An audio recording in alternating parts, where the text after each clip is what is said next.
First time I read the book of Chronicles, I thought I've read this before, so I thought it was just a rehash of the book of Kings. So I've read this before, so why am I reading it again? But this time around, I've seen that there's much difference in the book of Chronicles, and it's in the Bible for a reason. So don't skip it if you can. If you're doing the Bible read through, read every book of the Bible. It's there for a reason. Now, the book of Chronicles in our Bible, it's first and second, but in the Jewish Bible, it was originally one book, just one scroll, but it was too long, too large. That's why it's been split into two. But I'm going to teach it separately as it is in our Bible. So this is 1 Chronicles. It's called Chronicles because it's a list of events, of things that happened. It begins with the genealogy right from Adam. So this book was written like just after the exile. Jeremiah prophesied that they will go into exile for 70 years if they disobeyed Yahweh, and it came to pass. So this is like a list of events of everything, so the author has compiled everything together into one so that people can see how it all began right from Adam, and then to Noah, to Abraham. It talks about Esau and Jacob and how the 12 tribes originated. Salmon, the Israelite who married Rahab, the prostitute at Jericho, and how they had Boaz, and Boaz had Obed. Obed had Jesse. Jesse had David. And then it talks about the sons of David. It talks about the kings of Judah. And talks about Solomon's reign as king. So it covers everything. So it's all in one book. Otherwise, you'll have to look at Samuel, and then you have to look at the book of Kings. But in Chronicles, it covers everything, but not quite. Because in Kings, it talks about the bad kings, the good kings, not many good kings. It talks about Judah, it talks about Israel. But Chronicles mainly focuses on Judah. It barely touches Israel, and it doesn't talk about the evil, the wickedness. It just talks about the good. So it doesn't talk about David's fall with Bathsheba, for instance. It doesn't talk about that at all. It doesn't talk about David running away from Saul, Saul pursuing David. It doesn't touch on that. It just touches about the good deeds. It doesn't mean that it's hiding it, because you can see all this in Samuel and Kings anyway. But this is the book of Chronicles. So it's so then after the genealogy, which goes on for about 9 chapters, just so we can see how it all began from Adam right down to Solomon. And this is after the exile to Babylon. And then King Cyrus had said that the people can go back to Jerusalem to rebuild the temple, rebuild their city. All this you will see in the book of Ezra, which I have taught. You can watch it. I'll add it to the end of this.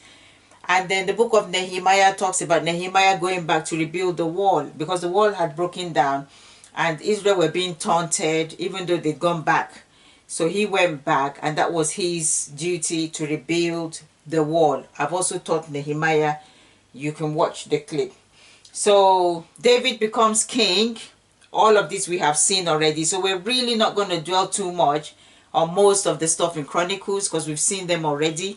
So you can read the book of Chronicles to get the full picture. David becomes king. Saul and his sons had died at the hands of the Philistines, and the men of Jabesh Gilead had taken down Saul's body because the Philistines had hung them up, cut off his head, hung them up. They'd taken the bodies and given him a proper burial befitting a king. And David had commended the men at Jabesh Gilead for their bravery, for what they have done. All Israel accepts David as king, and David makes Jerusalem his capital after defeating the inhabitants that were originally there, the Jebusites. Jerusalem becomes his capital. And then the book of Chronicles mentions all the men that joined David while he was fleeing from Saul. So those who joined him at Hebron, those in the valley, you know, all over the place at Ziklag. So Chronicles actually mentions them and gives them honor. So there's that role of honor for all those men that were with David while he was fleeing. David brings the ark back to Jerusalem. We've seen all of this. During the reign of King Saul, he never went to collect the ark from Kiriath Jearim, which is also known as Bela. You remember when the Philistines captured the ark and they took it back to Beth Shemesh because so many plagues were befalling them, and the men of Beth Shemesh, some of them decided to look into the ark, and God slew them. So they called the people at Kiriath Jearim to come and take the ark so that they will not all be killed. And the ark had been at Kiriath Jearim, that's Bela, all this time. Saul never went to take the ark, bring it to, you know, during his reign, to even use it to consult God or contact God, nothing. David decides to go and bring the ark from Kiriath Jearim, and along the way, as we know, Uzzah dies because the ark was about to topple over. Uzzah was about to steady it, and God slew him because he wasn't supposed to go near the ark. These are all things that all the Israelites knew, but you know, sometimes on the spur of a moment, you not thinking, you just do something before you realize that no, I shouldn't have done that. There was some years ago here where there was an uproar because I can't remember who it was. There was a bit of dust on the queen's shoulder, and this person, I can't remember who it was, decided to shake the dust off the queen, and there was an uproar that he dare touch the queen. How dare he touch the queen? That is so disrespectful. So you see, even though he may have gone through the protocol that you don't do this, you don't do this, but you know, at that moment, because there was a dust, he just thought, okay, you know, oh, let me take that. But it cost them a huge furore. So Uzzah may have just done on the spur of the moment. The ark wants to topple. He touches it. He gets slain. David is fearful. You know, he says, then I cannot take this ark with me to Jerusalem before God kills us all. He puts the ark in the house of Obed-Edom for 3 months. Obed-Edom must have been a Levite because David wouldn't have put it in the house of an ordinary Israelite. He would have been killed. And when David saw that God blessed the house of Obed-Edom, then he now goes and takes the ark back with a lot of fanfare, a lot of sacrifice and everything. And he puts the ark in a tent. So while he's living in the palace, David, he courts favor from the king of Tyre, Hiram. Hiram gives him a lot of wood to build his palace. So David builds his palace. And so, you know, the ark comes to Jerusalem, is in the tent. David wants to build a temple. He's not happy that he is living in a palace and the ark of the covenant is in a tent. So he wants to build it that it's not fair, it's not right. It doesn't sit well with him. But Prophet Nathan tells him God does not want him to build the temple because he's killed so many people. There's blood on his hands. He spilled a lot of blood. So his son will build the temple because there will be peace during his reign. So he will build the temple. However, God promised to bless the house of David. There will always be someone on the throne, you know, and he will be blessed exceedingly. His name will never be wiped out. And God gives all this special promise to David. And David prays to God and says, you know, the promise that you have made, let it be fulfilled. You know, don't forget your promise to me and my household. David is successful in all his battles. Battles against the Philistines, the Ammonites, the Moabites. God gives him success. Then David sinned. Chronicles mentions this sin when he decides to count the Israelites.